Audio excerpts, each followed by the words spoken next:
Porque el Evangelio de Cristo no es una religión, sino que es la buena noticia de que ha llegado el reino de Dios. Aquí comienza tu programa Caminando por el Reino con Rodo Nava.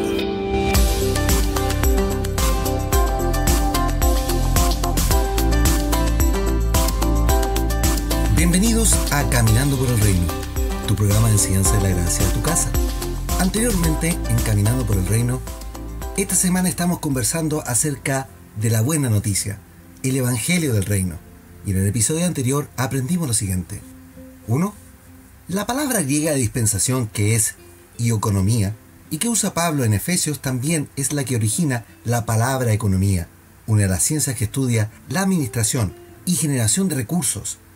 Y es precisamente su labor, administrar las riquezas de Cristo contenidas en el Evangelio.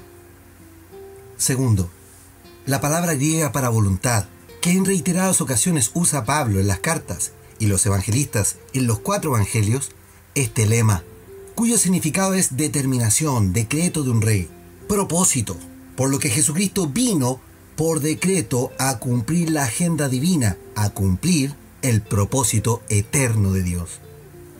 4. La sangre de Jesucristo firmó el pacto eterno en la cruz. El nuevo pacto, que era lo que estaban conociendo con Jesús los judíos, es la expresión categórica del propósito eterno de Dios. Pero ya esto estaba en la agenda divina, pues la gracia del Señor siempre estuvo.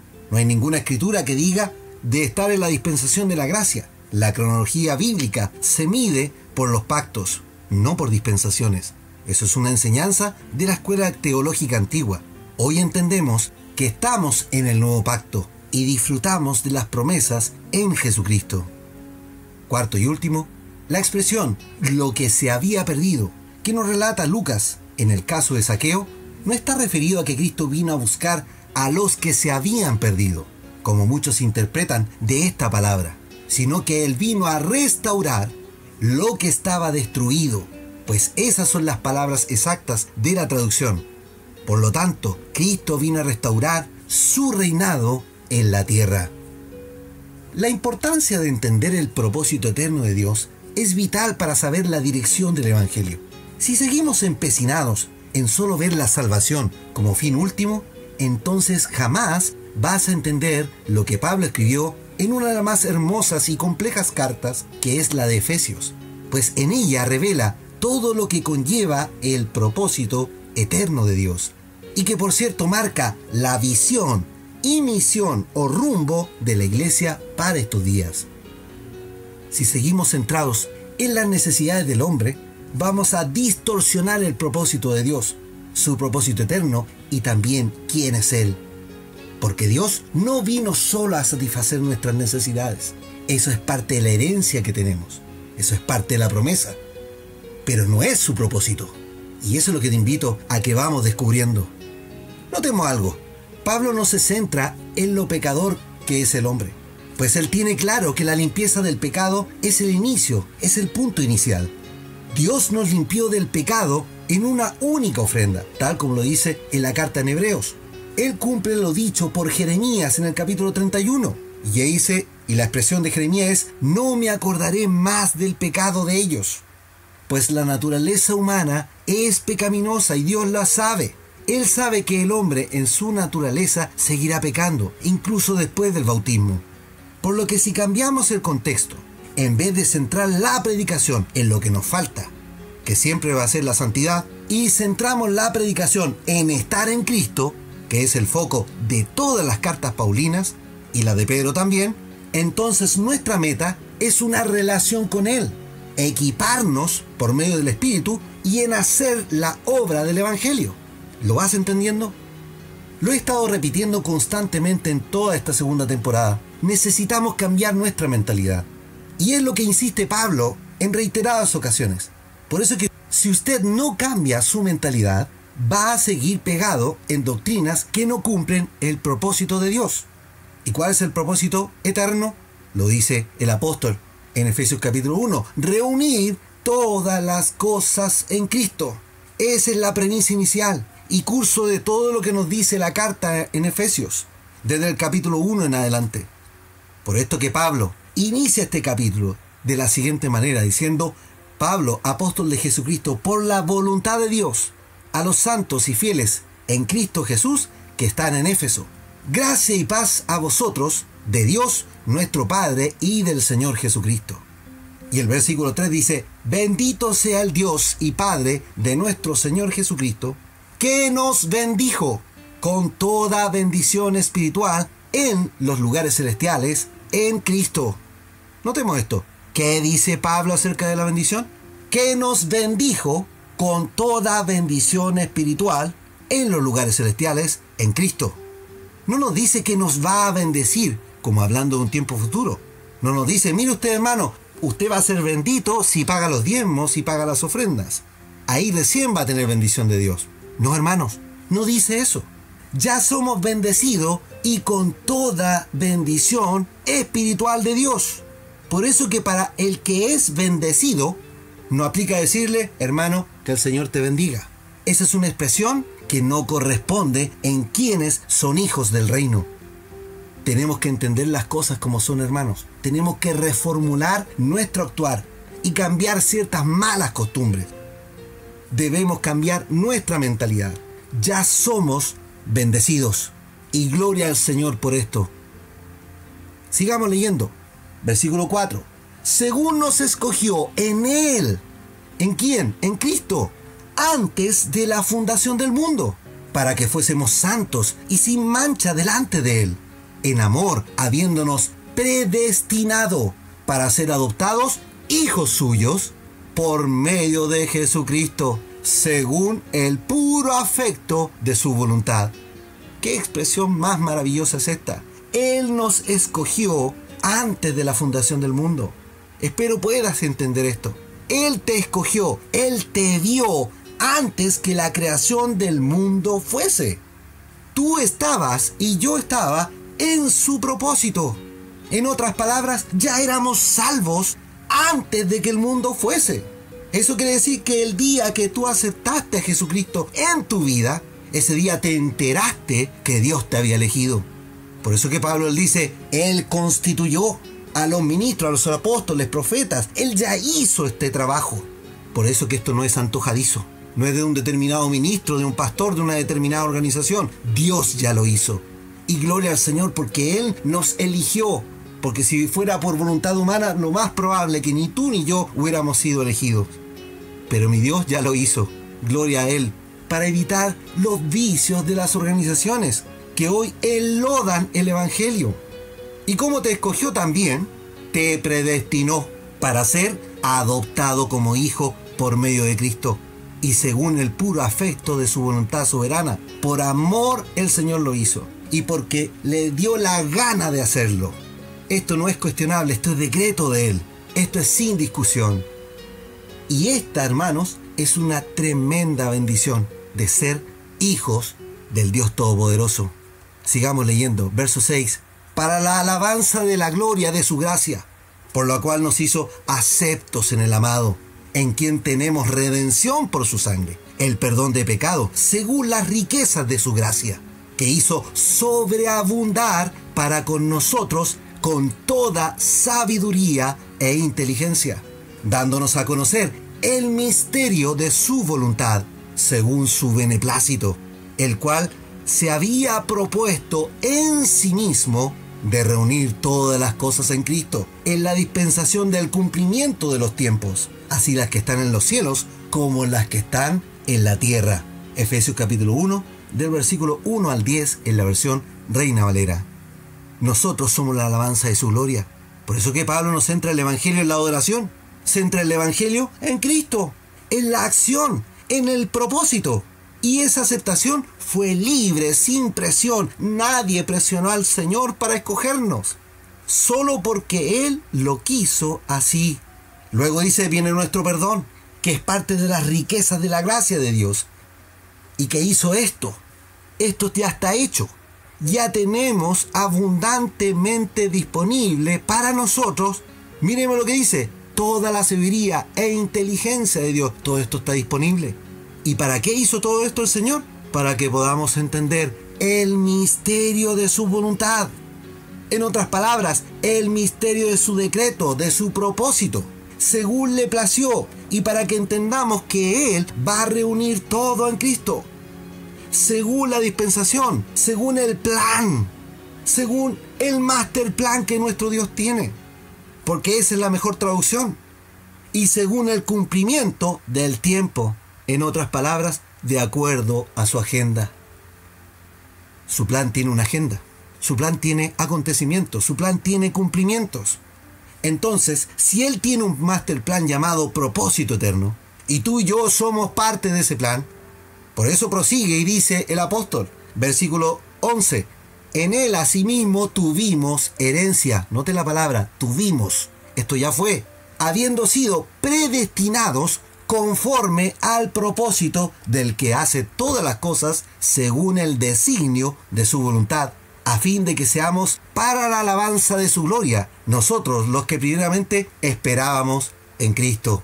Efesios capítulo 1 del versículo 11 y 12 en la versión Reina Valera. Yo no sé si tú te gozas con esto, hermano, pero dice, en Él tuvimos herencia. Esto ya está hecho. La herencia en Cristo ya la tenemos. Ahora, ¿qué nos impide disfrutar de la herencia en Cristo? Somos nosotros mismos. Nuestra falta de fe. Tu falta de fe, de creer en el Evangelio del Reino, eso es lo que nos impide. La necedad de no admitir que estas verdades están ya disponibles. Si hoy pasamos necesidades como falta de empleo, de sustento en el día a día, de cobertura para nuestras necesidades, para nuestras dolencias, nuestras enfermedades, se debe a que no entendemos a Dios. No estamos entendiendo el Evangelio y no estamos teniendo una vida en Cristo. Él nos predestinó conforme al propósito, el cual tiene una agenda según su telema, según su voluntad, según su decreto soberano. ¡Qué maravilla es esto, hermano! El Evangelio es una vida en Cristo. No es de ser creyentes cualquiera. Él quiere discípulos. Un discípulo sigue las pisadas del Maestro. Sigue e imita lo que hace su Maestro. Por eso que el Maestro nos dijo, mayores cosas de las que yo he hecho, ustedes harán. Juan capítulo 14, versículo 12. El Evangelio es hacer, no es decir solamente. Por eso que hoy las congregaciones son estériles. Están más preocupadas de entretener a los feligreses en vez de entrenarlos para hacer discípulos, en vez de hacer instancias de práctica para los dones. No hay entrenamiento, no hay instrucción, no hay perfeccionamiento. Solo gente que viene, canta, se goza en la carne y se va. No hay legado, no hay edificación, no hay vidas transformadas y vemos un evangelio improductivo, raquítico y contaminado de las ideologías de este mundo, de hombres charlatanes de la fe, con oratoria bonita, profesionales de la escritura, pero cero poder de Dios. El apóstol tiene la autoridad porque él no fue a Corinto, Grecia con un discurso, no vino con un evangelio disfrazado, no fue con una campaña ni a hacer una conferencia. No fue con un grupo musical para hacer cánticos de adoración, de manera de llamar la atención de los hermanos en Corinto, Grecia, sino que él vino a demostrar el poder del Evangelio. Y así lo dice, y cuando les hablé y les prediqué el mensaje, no usé palabras sabias para convencerlos. Al contrario, los convencí haciendo demostración del Espíritu y del poder de Dios. 1 Corintios capítulo 2, versículo 4, en la versión de HH. Pablo no tenía Biblias, no tenía la Biblia en sus manos, no usaba la Biblia. Él tenía un mensaje, y ese mensaje Dios lo respaldó con poder. Por eso es que tu congregación jamás va a crecer, jamás va a tener discípulos si tienes un mensaje sin respaldo. Tu congregación va a tener verdaderos hijos de Dios primero cuando tú cambies de mentalidad y te conviertas realmente al Señor, dejes tu pasada manera de vivir, enredado en las cuestiones de este mundo, y te dispongas al propósito eterno del Señor. Miremos la práctica del Evangelio, miremos al Maestro hacer. Mateo capítulo 4 dice, y él recorrió toda Galilea, enseñando en las sinagogas de ellos y predicando el Evangelio del reino, y sanando toda enfermedad y toda dolencia en el pueblo. Y se difundió su fama por toda Siria, y le trajeron todos los que tenían dolencias, los afligidos por diversas enfermedades y tormentos, los endemoniados, lunáticos y paralíticos, y a todos los sanó. Mateo capítulo 4, versículos 23 y 24, en la versión Reina Valera.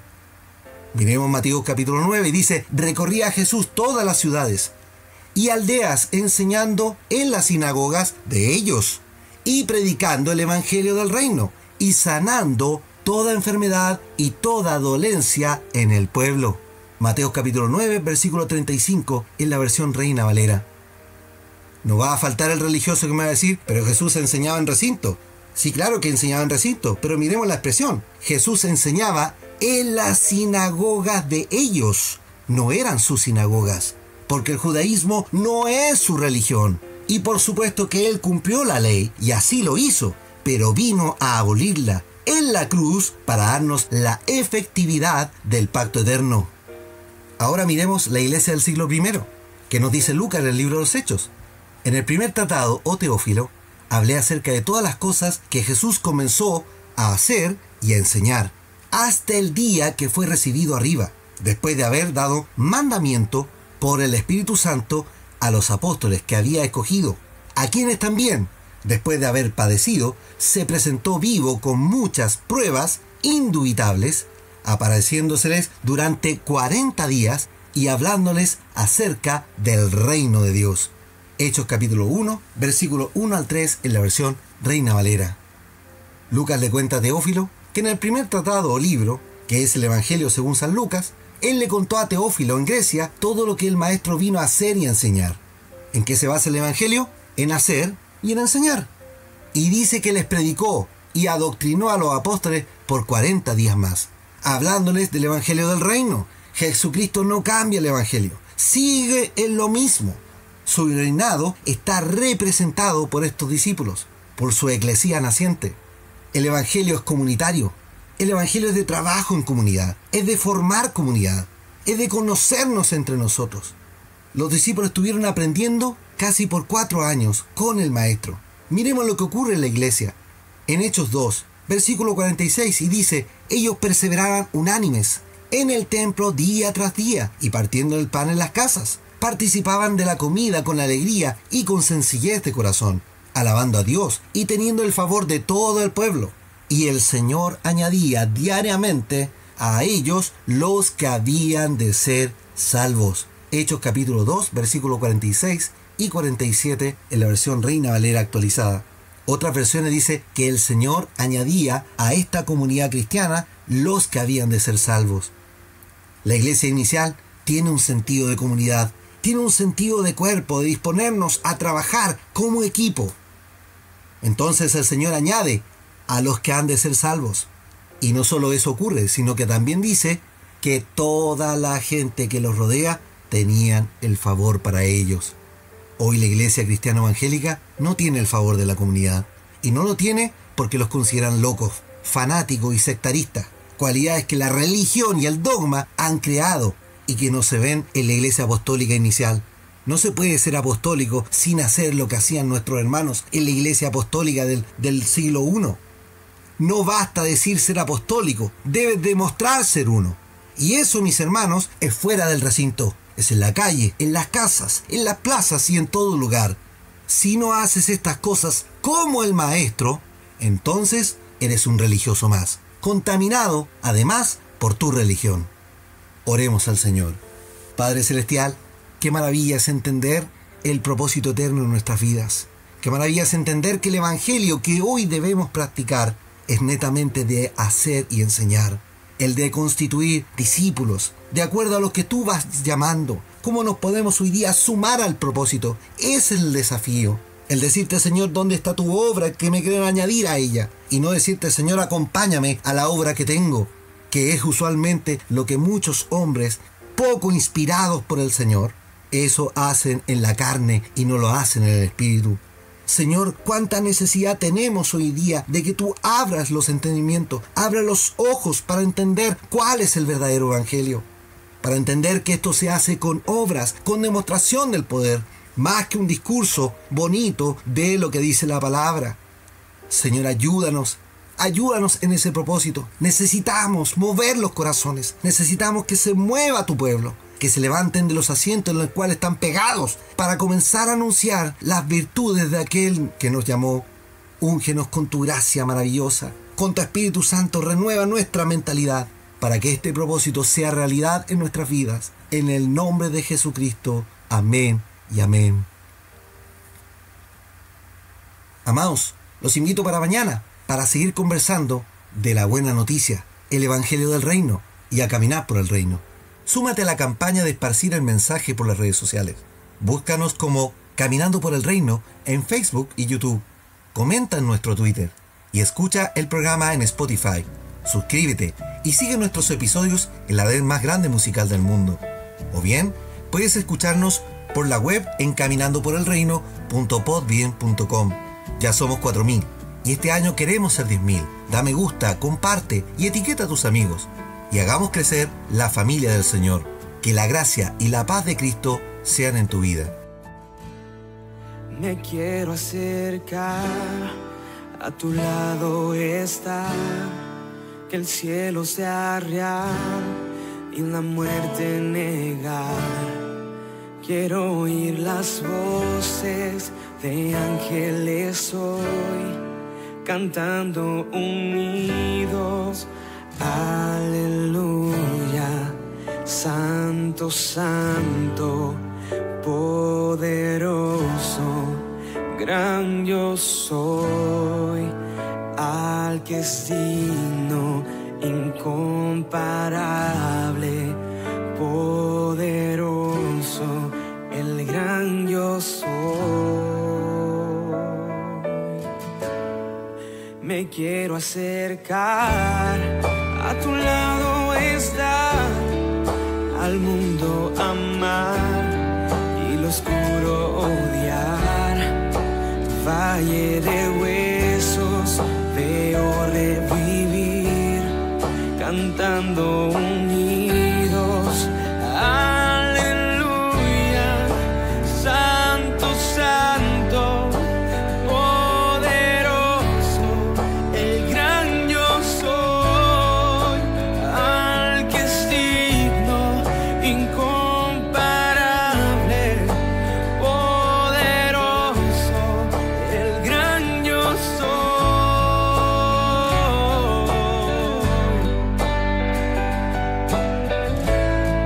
el gran yo soy.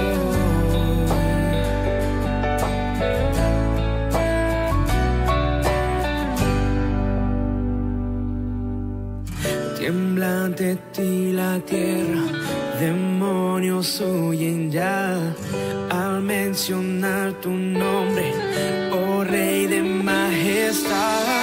No hay poder infernal que pueda resistir ante el poder y la presencia